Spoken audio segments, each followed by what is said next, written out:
So the reason why most people fall short of their goals, their resolutions, their aspirations, their desires, etc., is they try to go from sitting on a couch, a proverbial couch, to running a marathon in the next 2 hours.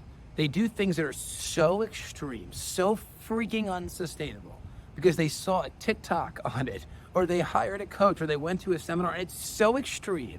So here's the greatest test as to whether or not a goal or a decision or a change is something that's going to stick, is can you do it for the next 80 years? So there's all these people that do these absolute ridiculous diets, as an example, like ridiculous, where all you're going to eat is a hamburger once a day and that's it. Well, can you do that for the next 80 years? Because if you can't, then why even do it for the next 8 minutes? It's a complete start and stop. Like, there's no sustainability to it. There's people that all of a sudden get really gung-ho, and they're like, I'm going to sit in an ice bath in the morning every day for 12 minutes. Are you going to do that when you're 76 years old? Probably not. It's just unsustainable.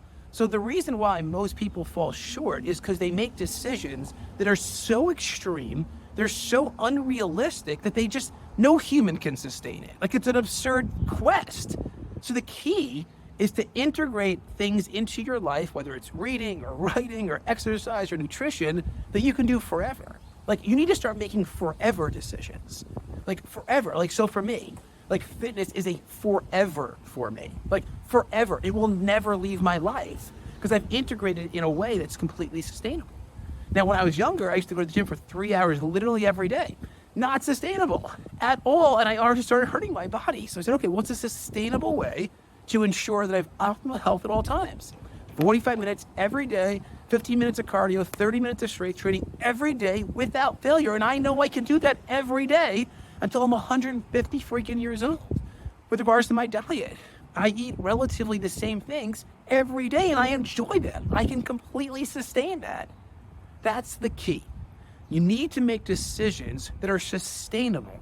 I appreciate you being gung-ho because that one TikTok video said, if you stand on one leg while drinking a glass of water and thinking positive thoughts, your whole life will change. Can you do that for the next 80 years? Probably not. So start thinking that way. Start thinking with longevity. Can you commit to something for the next 80 years? Because if not, the most likely, you might make it a week. Because that's really the two outcomes. Is you're going to do it for a week, you're going to do it for 80 years. And I'm going to advise you to start making 80-year decisions with regards to your overall well-being, your health, your vitality, your personal development. Do things that are truly sustainable.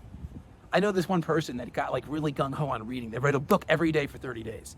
And I'm like, you have for the next 80 years? They're like, yeah, of course. I got my rhythms and rituals. They haven't read a book in 7 years since their book a day for 30 days. Unsustainable, unrealistic, no benefit whatsoever. Start making 80-year decisions.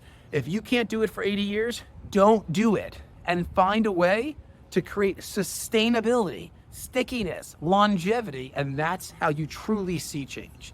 That's how you truly start making different rhythms and rituals that create significant progress. Because you started making decisions for 80 years versus 1 week.